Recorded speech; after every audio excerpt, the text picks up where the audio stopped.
Hi Professor, here is my home assignment. This is a TED Talk. So on the surface, Chui is a kind of millennial that think pieces are made of. He's arrogant, self-centered, and convinced that he is smarter than people give him credit for. His favorite topics of conversation are girls, sneakers, and cars. Not a surprise for someone who was a teenager just a few years ago. But Chui's mannerisms, they reveal the patterns of someone who is scared, troubled, and unsure of the future. Now, Chui also embodies the many positive qualities his generation is known for: an entrepreneurial spirit, an independent streak, and a dedication to his parents. He believes in hard work and he tried gigs in both the liquid and underground economics, but he wasn't had any luck, and is just trying to find his way, and still dances between both worlds. When I met Troy a few years ago, he had been employed as a golf caddy at a local country club, carrying bags for rich men and women who often never even acknowledged his existence. Before that, he sold sneakers on Facebook. He even tried selling candy bars and water bottles, but he wasn't making enough money to help his parents out or save up for a car anytime soon. So Chui saw how hard his immigrant mother from Jamaica worked and how little she got back in return, and he vowed. Chui vowed to take a different path. So he ended up selling drugs. And he then got caught. And right now, he's trying to figure out his next steps. In a country where money equals power, quick money, at least for a while, gives young men and women like him a sense of control over their lives. Though he said he mainly did because he wanted stability. I wanted a good life, he told me. I got greedy and I got caught. Yet the amazing thing about Chui is that he still believes in the American dream. Despite being arrested, then he can move on up. Now, I don't know if Chui's dreams came true. He disappeared from the program from troubled youngs that he was involved in, and slept through the cracks. But on that day that we spoke, I could tell that more than anything, Chui was happy that someone listened to his dreams and asked him about his future.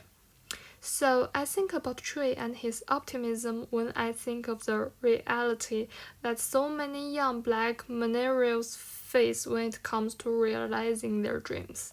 I think about all the challenges that so many black millennials have to endure in a world that tells them they can anything they want to be if they work hard. But actually, they doesn't sit down to listen to their dreams or hear stories about their struggle. And we really need to listen to this generation if we hope to have a healthy and civil society going forward.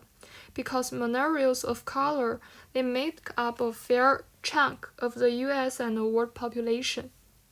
Now, when we talk about millennials, a group that is often been labeled as entitled, lazy, overeducated, and some other bad things. The conversations often swirl around advocacy toast, overpriced letters, and fancy job awards. You probably have heard all these things before, but millennials are not a monolith.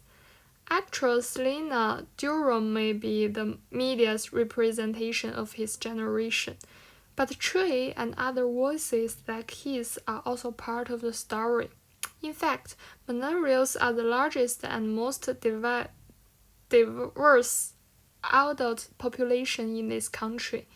44% of all American millennials are non-white, but often you won't even know it at all. Not sure there are similarities within this population born from 1981 and 1996. Perhaps many of us do love advocacy toast and lattes. I know I do, right?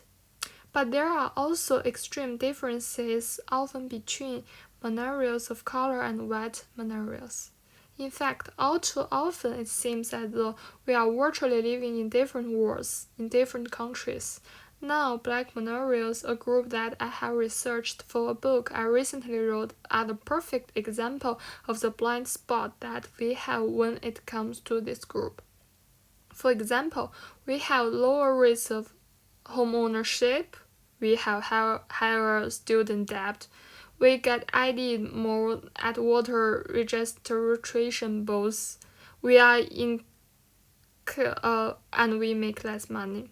We have higher numbers of unemployment even when we do go to college, I should say, and we get married at lower rates. And honestly, that's really just the beginning. Now, none of these struggles are particularly new, right? Young black people in America have been really fighting hard to get their stories told for centuries. After the Civil War in the 18th centuries, Reconstruction failed to deliver the equality that the end of slavery should have heralded. So young people moved to the North and the West to escape discriminatory Jim Crow policies. Then, as segregation rigged in much of the country, young black people helped spearhead civil rights campaigns in the 1950s and 1960s.